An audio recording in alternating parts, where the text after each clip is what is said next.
Welcome to Trinity Radio. I'm Braxton Hunter. I'm so glad that you're here. And today we're going to talk about the subject of contempt, feeling contempt towards someone or having someone treat you with contempt. And to do that, we're going to take a look at the Bible, because I think there's a lot of contempt in the world going on right now. There's a lot of contempt on YouTube. There's a lot of contempt between atheists and Christians, and there's a lot of contempt politically. There's also contempt within our families. And so there's a chapter of the Bible, Genesis chapter 37, that I think is going to help us to talk about that just a little bit. But before we jump into that, I want to say that I recently read a book called Blink by Malcolm Gladwell. Now, this is not a Christian book, so I'm not recommending this to you as a part of your devotional diet or anything like that, but it did have some interesting stuff in it, some interesting ideas, and some interesting research is reported in the book. And so I want to share a little bit about that to you as it relates to contempt as one of the major indicators of whether marriages are actually going to survive or whether they're going to end in divorce. John Gottman has worked on this since the 1980s, and Gottman has brought more than 3,000 married couples into what he calls his love labs. That sounds romantic, doesn't it? Love labs on the university or near the University of Washington campus. Each couple has been videotaped, and the results have been analyzed according to a numbering system that he has. So there are different ideas that are different emotions or postures toward the other person. He looks at facial expressions, things that they say, things like that. So disgust is one of those, contempt, anger, defensiveness, whining, sadness, stonewalling, being neutral. All these things are given a point value for each second of the conversation, and he comes up with a numerical, he has an equation to put all these numbers together to figure out how successful is this marriage going to be, or is it going to end in divorce sometime in the next 15 years. He's been doing this since the 1980s. So you might think, wow, surely that doesn't work. You can't put something so objective onto something as subjective as that. But on the basis of those calculations, Gottman has proven something remarkable. I'm reading from the book Blink. If he analyzes an hour of a husband and wife talking, he can predict with 95% accuracy whether that couple will still be married 15 years later. If he watches a couple for 15 minutes, his success rate is still around 90%. Recently, a professor who works with Gottman named Sybil Carrere, who was playing around with some of the videotapes trying to design a new study, discovered that if they looked at only 3 minutes of a couple talking, they could still predict with fairly impressive accuracy who was going to get divorced and who was going to make it. The truth of a marriage can be understood in a much shorter time than anyone ever imagined. One of the key elements that comes up in this is the idea of contempt. In fact, as they continued working on this, they found that if you could recognize contempt in a couple or in one of the members of a couple, contempt toward the other one, this would allow you to do away with a lot of the other stuff they thought you needed. You could use contempt to predict the length of a marriage or whether a marriage was going to survive. And so that was really, really interesting to me. In fact, this Gottman fellow, if I remember correctly, it was him that was in a restaurant. He says, I can go into a restaurant and I can listen to a couple at the table next to me. And I've gotten so good at this because I've been doing it for so long. I almost want to go over there and tell them the results from just listening to them. Like I can tell, are they going to make it or are they not going to make it? Now, obviously we can be skeptical of that. And of course that's not controlling for, for example, people that are committed Christians may end up experiencing some contempt in their marriage, but through their faith in the Lord, they can overcome that. And so we hope that will happen. But what I did want to point out here was that contempt is a powerful thing. How can you tell if you're experiencing contempt in a friendship, in a business relationship, in a marriage or something like that? Well, one of the things that comes out in the book is that are you positively oriented or negatively oriented toward another person? Now, again, I want to remind you, I'm not a mental health professional. I'm just telling you what's in the book. But are you positively oriented or negatively oriented? Now, the way this works is if you're positively oriented toward someone, then let's say you're having a conversation with your spouse on the couch and say I'm talking with my wife. I'm going to assume, if I'm positively oriented, that she's generally a nice person, a person who has my best interests at heart, who's selfless or whatever. These are going to be the positive aspects are going to be what I assume to generally be true. So that if she says something mean, for example, I'll recognize that's just an anomaly. She didn't mean that. Whereas if I'm negatively oriented towards someone and they do something nice, I'm going to assume that was the anomaly. And generally, she's not nice to me. So, for example, if we're sitting on the couch and she's trying to tell me a story and I interject in the story and she says, shut up, I'm trying to tell you something. Okay, well, if I'm positively oriented, I'm going to say, well, I didn't like that at all, being told to shut up. But I get it. She's trying to tell me a story. She's not usually like that. It's fine. It's no big deal. Whereas if I'm negatively oriented, I'm going to be like, that jerk, I can't believe she just said that to me. So it's important to keep these in mind when you're trying to figure out how you're doing in your relationship. How do you and your wife relate to each other and how we're doing in our marriage right now. So I thought that was really interesting. And the thing that I think was most interesting about this is that contempt is such a powerful thing. It is very difficult to come back from contempt once things get that bad in a relationship. And so we want to stay away from contempt. That we want to foster good feelings and not contempt in our marriages and our families and our relationships with people. And so when we look at the story today in Genesis chapter 37, we see the brewing of contempt and what it ultimately leads to. And the important thing for our story today, and the important thing for your story, if you are trying generally to be a person, you should be trying to perfectly be a person whose steps are ordered of the Lord and who walks in his ways. And if you're doing that, which none of us will do that perfectly, but we should always strive for perfection. If you're doing that, then when someone has contempt toward you, they have really some contempt toward God, because it's God who's working through your life. And that's what we see happen in the story today. So let's take a look at Genesis chapter 37. And as maybe you're turning there or opening a web browser and going there in your Bible app on your phone, I want to set the stage for this with some words from Walter Brueggemann in his Genesis interpretation. He says about this chapter marks the beginning of a new narrative which continues to the end of Genesis. It sets the main themes, and the new section that he's talking about is basically the story of Joseph, which is going to get interrupted, but still overwhelmingly we're focused on Joseph now throughout the book of Genesis. It sets the main themes and issues which will dominate the entire Joseph narrative. This chapter sets those themes. Joseph, beloved son of Jacob's old age, is introduced abruptly. He now embodies a new history. The narrative reflects a sharp new beginning. The chapter is easily divided into two parts. Verses 1 through 4 introduce the entire Joseph narrative and set the family tensions which trigger the action. So it sets up for the contempt that Joseph's brothers will have toward him. Verses 5 through 36 announce the main theme, the power of the dream and its conflict with business as usual, embodied by the brothers. Did I get that right? Yeah. Already in this brief unit, the theme of the entire narrative is clear. The battle is between the dream and the killers of the dream. The dream seems nullified by the end of the chapter. The father believes the dream is dead in verse 33. The brothers believe the threat of the dream has been removed in verse 28.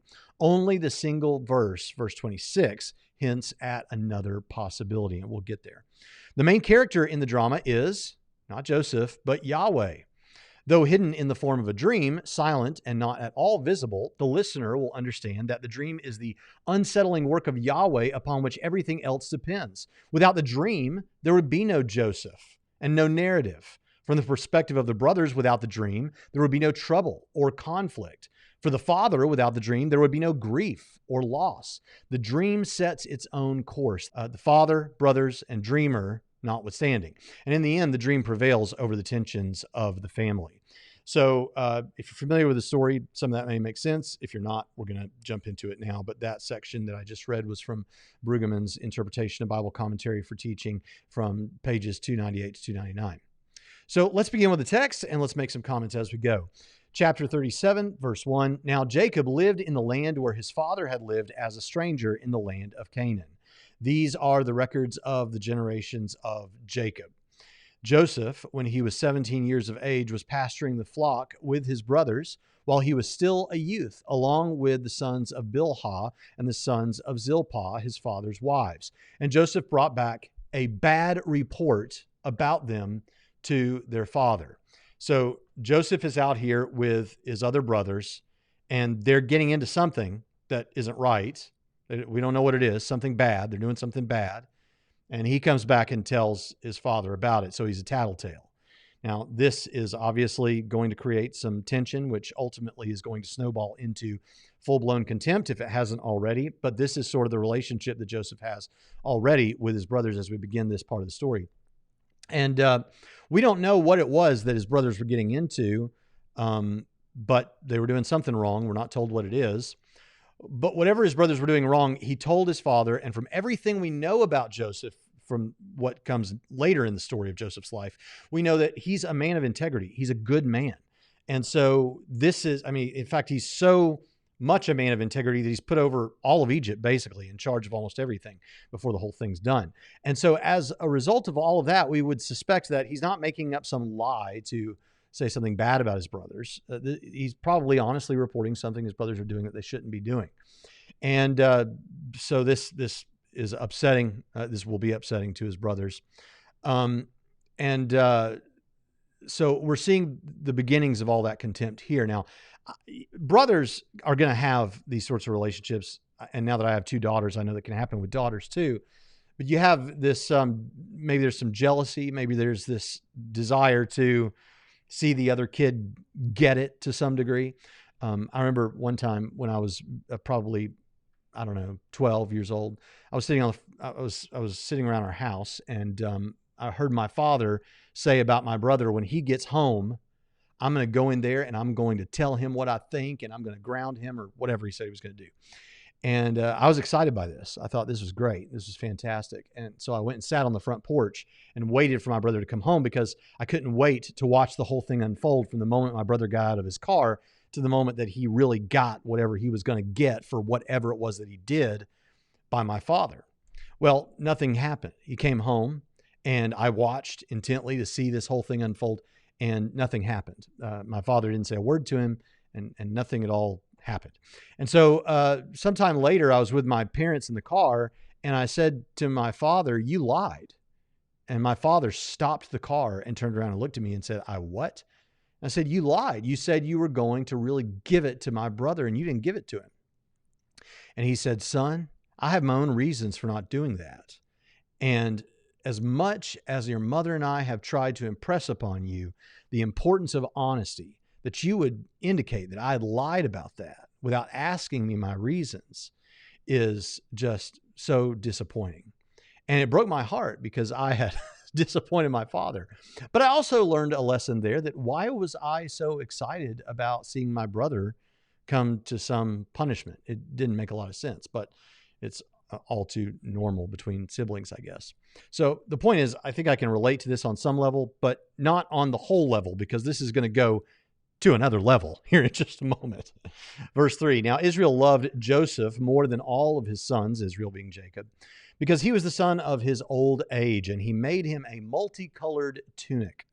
Now, remember that Benjamin was born even more into Jacob's old age than Joseph was, but for some reason, Jacob came to favor Joseph more. Now, it's been suggested that it might be because Joseph was the oldest son of Jacob's one true love. That could have been the reason for this. And as Steve Gregg points out, we don't want to forget that we'll all come to learn of Joseph's incredible integrity. And so Jacob may have recognized that in him and favored him for that reason. And while we don't know much about Benjamin in the story, or we're not told much about Benjamin's integrity, the other brothers are crooks and liars. And so it wouldn't be hard to see that Joseph or Jacob would favor Joseph for this reason. But he did favor him. And I've never really understood this. I've said this before in this series when this has come up. I've never really understood the idea of loving one kid or favoring one kid more than another. I can understand liking a kid more. If I had two kids, and I have two daughters, and there is a strange and mystical equality in my love for them. One of them is, in many ways, much more like me, has much more in common with me. The interests are there. And so you might think, oh, well, you love that child more, but I really don't. It's this bizarre thing that only parents can understand, where two children that you have, and you love them in this like platonically precise, equal way. And I don't think that could ever be taken away from me, but because it goes deeper than their attitudes or how they treat me. It's a very interesting thing. But I could imagine liking one of my kids less than the other if one of them was a crook or a liar. But this idea of loving one more than the other, I don't get that. Maybe obviously he favors Joseph, but maybe we're thinking more of he loves him more than another in terms of how he treats him. But even that would indicate some sort of favor that might be a greater love. It's hard to say. But anyway, he gives him this coat of many colors, as it's famously called. And a coat of many colors obviously would be a sign of favor because that's a very expensive thing, especially at that time. Just here recently, Smithsonian Magazine, just a few days ago, released on February 1st, I believe it was, that it's been discovered.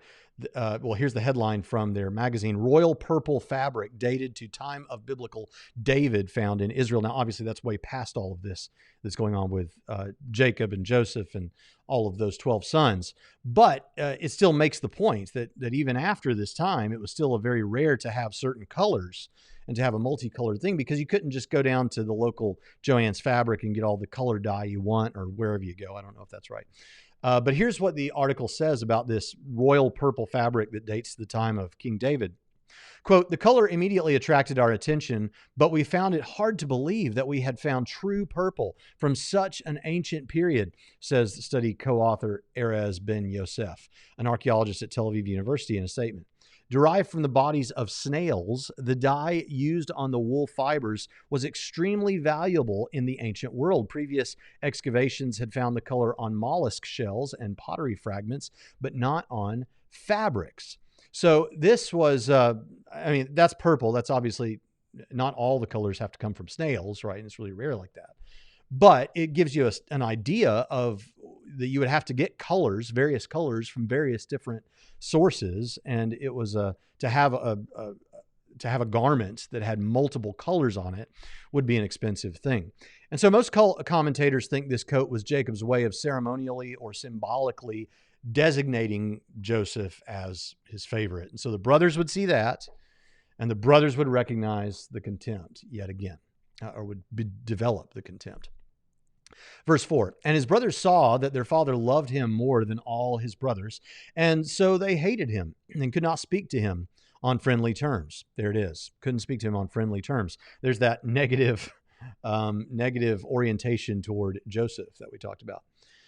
"Then Joseph had a dream, and he told it to his brothers. They hated him even more. He said to them, 'Please listen to this dream which I have had. For behold, we were binding sheaves in the field, and behold, my sheaf stood up and also remained standing. And behold, your sheaves gathered around and bowed down to my sheaf.' Then his brothers said to him, 'Are you actually going to reign over us, or are you really going to rule over us?' So they hated him even more for his dreams and for his words. Then he had yet another dream and informed his brothers of it and said, 'Behold, I have had yet another dream. And behold, the sun and the moon and 11 stars were bowing down to me.' He also told it to his father as well as to his brothers. And his father rebuked him and said to him, 'What is this dream that you have had? Am I and your mother and your brothers actually going to bow down to the ground before you?' And his brothers were jealous of him, but his father kept the matter in mind." Now, especially the one with the sun and moon and stars, you've got the whole family bowing down basically to Joseph.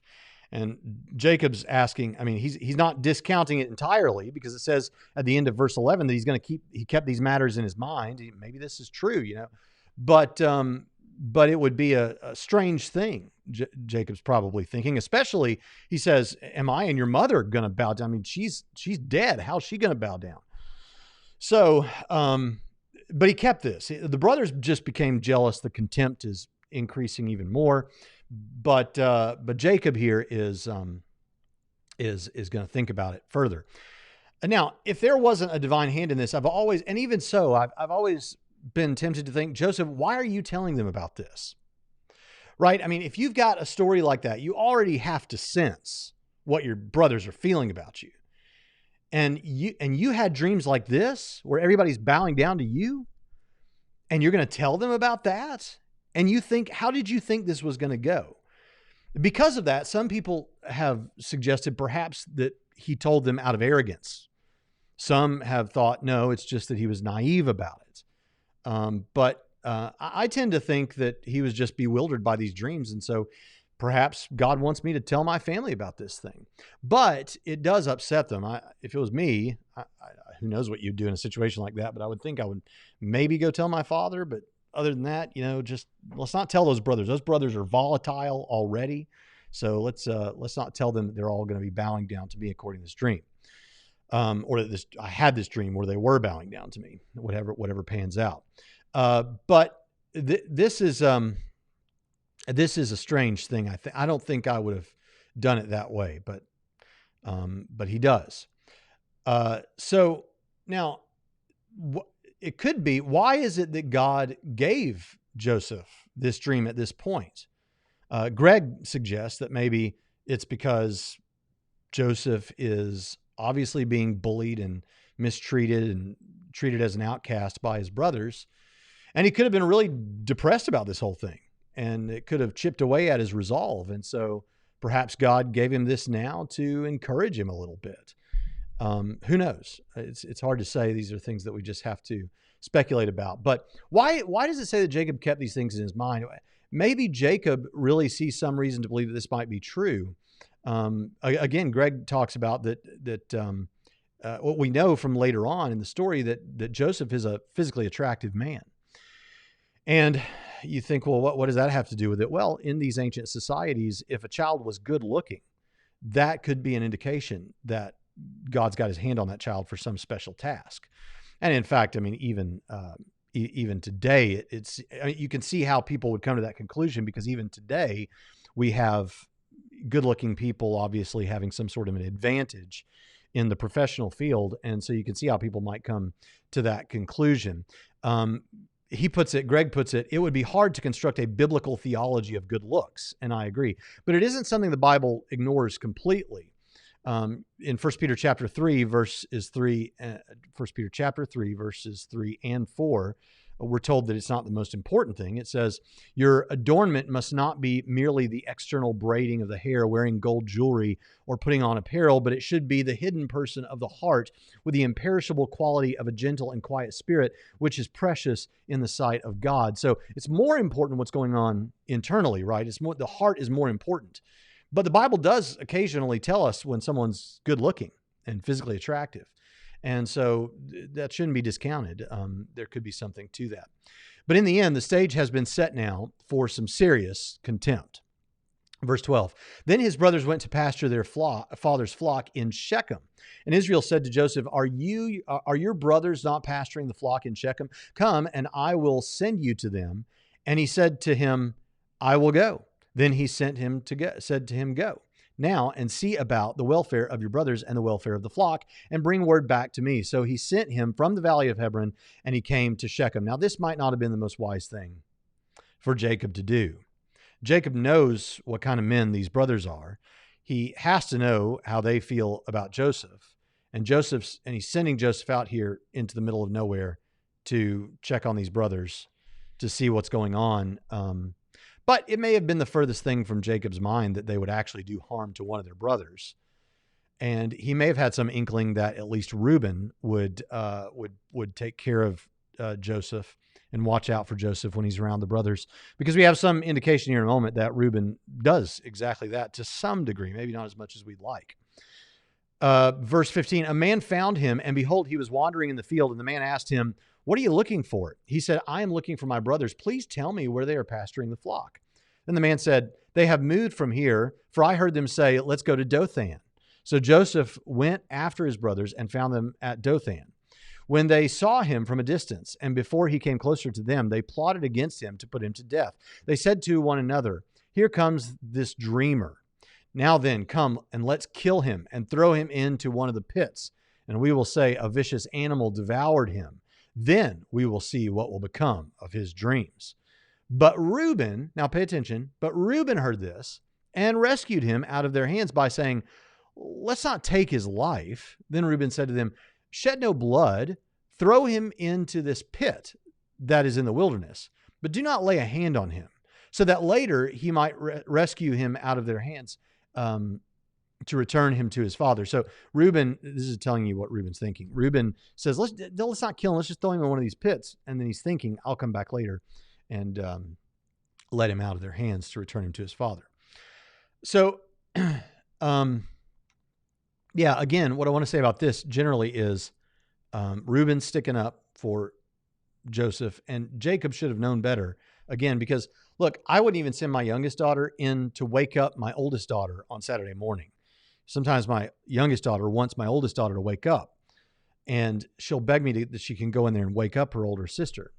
I will not let that happen, because my older daughter will not be the kindest, let's just say, to her younger sister in the morning necessarily. I wouldn't even send her in. And yet Jacob knows what these men are like, and he's going to send out Joseph. It doesn't make a lot of sense to me, but that's what happened. Verse 23, so it came about when Joseph reached his brothers that they stripped Joseph of his tunic, the multicolored tunic that was on him, and they took him and threw him into the pit. Now, the pit was empty without any water in it. Now, let's talk about these pits for a minute. This was a cistern, and according to the IVP background commentary on the Old Testament, cisterns were hollowed out of the limestone bedrock or were dug and then lined with plaster to store rainwater. They provided water for humans and animals through most of the dry months. When they were empty, they sometimes served as temporary cells for prisoners. This happened for Jeremiah, but Jeremiah was let out of there. But you could take, in wartime, you could take a person that you'd captured and put him down in one of these cisterns and not worry about it. He's going to be there when you get back. He's not going anywhere. And the reason for that is because, as described, this has like a narrow opening, but gets larger as you go down to the base of this cistern.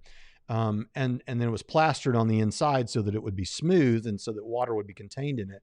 So if you put a man down in there, he's not going to be able to get out, at least not very easily and not plausibly. So this would make for a great little temporary prison. So it makes sense that they would put him down in there if they wanted him out of the way, and he wouldn't be able to go anywhere and wouldn't be able to run back to daddy. All right, verse 25. Then they sat down to eat a meal, but as they raised their eyes and looked, behold, a caravan of Ishmaelites. Now notice that it says Ishmaelites because in a moment it's going to say Midianites, and we need to understand what's going on there. Was coming from Gilead with their camels carrying labdanum, resin, balsam, and myrrh on their way to bring them down to Egypt. And Judah said to his brothers, what profit is it for us to kill our brother to cover up his blood? Come and let's sell him to the Ishmaelites and not lay our hands on him, for he is our brother, our own flesh. Now, it's hard to know quite how to take this. On the one hand, we could say maybe, like Reuben, Judah's got some good in him here that he's trying to stick up for his brother. He says, after all, he is our own flesh and blood. It could also be that he's just after the money because he is our own brother after all. Let's not kill him. We can make some money off of this. It's hard to say from what we see here. But in either sense, it does tend to work out to Joseph's benefit, that he kind of saves him here for a moment. At least it looks like he's saving him for a moment. He ends up saving him for a lot longer. And his brothers listened to him. Then some Midianite traders passed by, and they pulled him out and lifted Joseph out of the pit and sold him to the Ishmaelites for 20 shekels of silver. So they brought Joseph into Egypt. So a couple of things I want to talk about here, the Ishmaelites and Midianites, and then the 20 shekels of silver that they were paid. So again, with the IVP background commentary, Midianite and Ishmaelites, the interchange of these two names in the story probably reflects a close affinity between the two groups. Some suggest that the Ishmaelites were considered a sub-tribe of the Midianites. Others suggest the Midianites simply purchased Joseph from the Ishmaelites. However, based on the intermingling of the names in Judges 8:24, it would appear that the biblical writer either assumed they were related or is reflecting a known kin tie between them.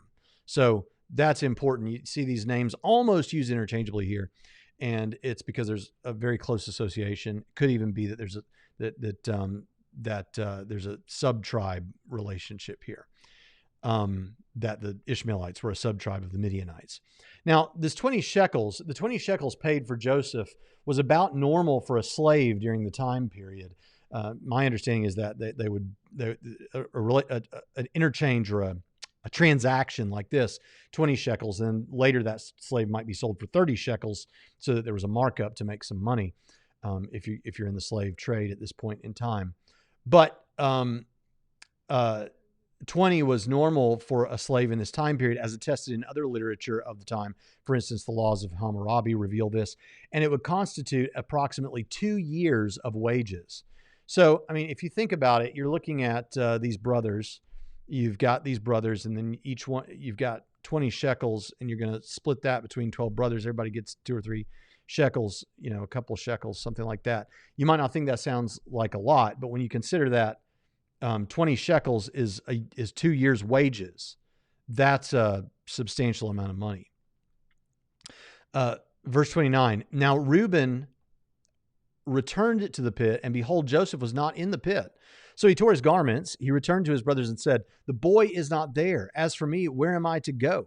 So they took Joseph's tunic and slaughtered a male goat. So at some point, clearly, when this transaction was taking place, Reuben wasn't there, because he's now coming back and he's seeing that the pit is empty.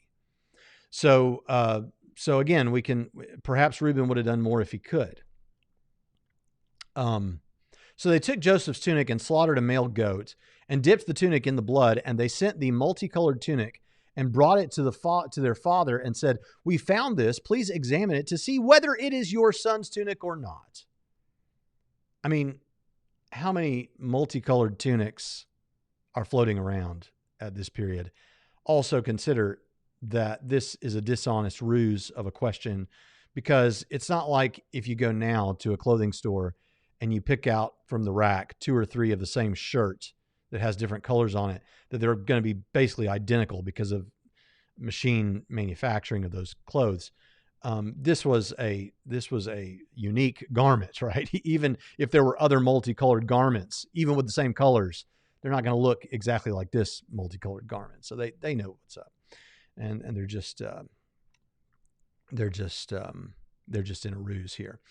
Then he examined it and said, it is my son's tunic. A vicious animal has devoured him. Joseph has surely been torn to pieces.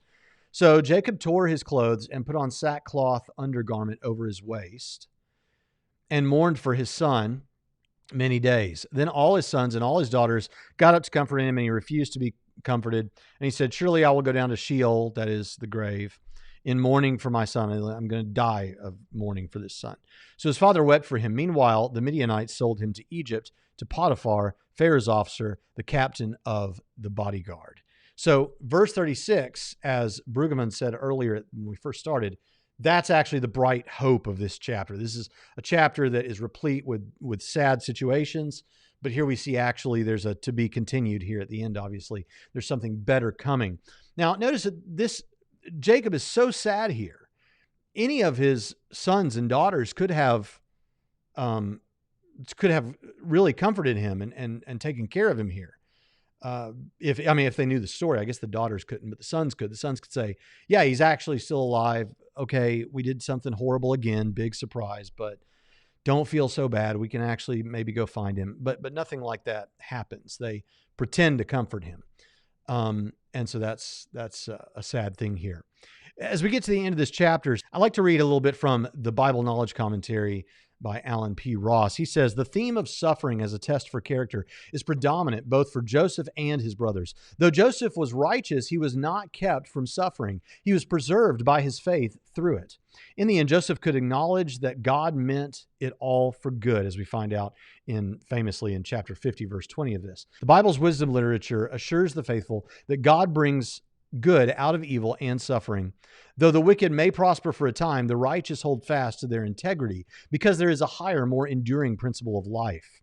The wise recognize that the Lord God is sovereign over nature and the nations, and that he righteously orders the affairs of his people. At times, God's ways seem unfair and paradoxical, but if endured by faith, they bring blessing to the righteous. So as we come down to the end of this, we recognize that there are several things that lead to the contempt that is taking place in this passage, but the contempt being there creates a situation that only God could remedy, as he will, as the story of Joseph continues. And most of us know how that story ends in a great moment of justice. But the contempt here leads to actually this wicked, the plotting of a murder and then the selling of Joseph off into slavery. We're experiencing contempt right now in politics. The right and left are experiencing contempt. It's not just that there's disagreement on policies and things like that, or even minor disagreements about values. There is major disagreement about values, and therefore there is major disagreement and contempt, such that we wonder, as a nation right now, will this relationship between the right and the left meet any kind of peaceful end? I mean, it just seems like there is genuine contempt. And that contempt is also there between atheists and theists, and atheists and Christians on the internet. As I have a strong internet-based ministry, I see it all the time. There is contempt there. Recently, there was a person who wrote in a comment section. I was encouraging people to read academic level books by Christians, or by theists at least. And one atheist said, look, I can't read those books because I would constantly be having to fact check everything they say and follow every citation that they use, because I genuinely just consider most Christian authors to be dishonest. And I thought, my goodness, even if there's not an emotional contempt there, the contempt is still there. The contempt that says the negative orientation toward Christian authors in general. And of course, there are authors that act dishonestly, authors in general, but that's not really the point that I want to make here. The point is that there is this negative orientation that says, I generally can't trust what Christian authors say. Well, if that level of contempt is there, how can we ever hope to fix it and for that and to successfully minister to people who don't believe when there's that level of distrust like that and contempt? It's obviously there in many marriages and many families. And so you should evaluate your own life and ask yourself, the contempt that I'm experiencing, do I experience contempt toward any particular person? And then analyze that and take that to the Lord to see how he would lead you in the midst of that. Because the absence of it, and the absence of jealousy that led to the contempt that we find in this story in Genesis 27, the absence of it is such a peaceful and rewarding thing. I've certainly experienced a lot of jealousy in my life, and I've experienced contempt toward other people. But when you can actually rejoice with others, like we would have loved to have seen Joseph's brothers rejoicing with him, it would have been very difficult, but to rejoice with him, it's a wonderful thing when that happens. It's a great thing to recognize within yourself. I've made lots of mistakes, and I just said I've often been jealous, and I've experienced a lot of contempt. But at the same time, when it's not there, it's a wonderful thing. Just recently, many of you will know that Tim Barnett, who's a Christian apologist and has come to be a friend of mine, and has promoted our channel quite a bit, and I really appreciate that, Tim, if you see this. But he started a YouTube channel, I don't know, like February of this year, or of last year, I guess, or maybe later in the year, I don't know. But within a year's time, he's gone from 1 subscriber on YouTube to 20,000 subscribers on YouTube. And he's got a great platform for what he does. I mean, it's just perfect for YouTube. And so he's had a wonderful impact there. And what I found in myself was, right now I'm about half that, half of his 20,000. And I thought to myself, this guy has done in like a year, or maybe a lot less than a year, I'm not exactly sure, what I've been trying to do. He's done twice what I've been able to do since 2017.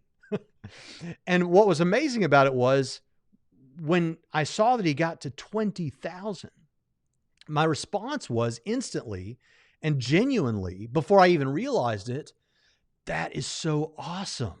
The kingdom is going to be able to have such an impact because of the reach that Tim is getting. I feel the same way about other brothers who are doing this same type of ministry. And then I reflected back on it sometime later, and I thought, yeah, that's interesting. I don't have any jealousy at all towards other apologists who are doing well. There's certainly no contempt.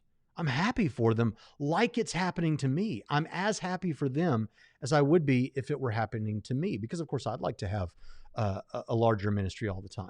And I'm grateful for what God's given me. But I thought that is a good thing. And again, I'm not saying this so that you'll think good things about me for saying it. But I realized it, and I thought that feels good. It feels good to have good feelings for other people instead of bad, jealous feelings. And so we want to foster that where we can, especially within the kingdom of God, Because what I see happening with individuals watching this video who work a secular job, but you have a ministry within that secular job, or pastors watching this who might get material for pastoring your own churches, with other apologists who have much bigger platforms than I do, is I just see the kingdom of God being pushed in all directions.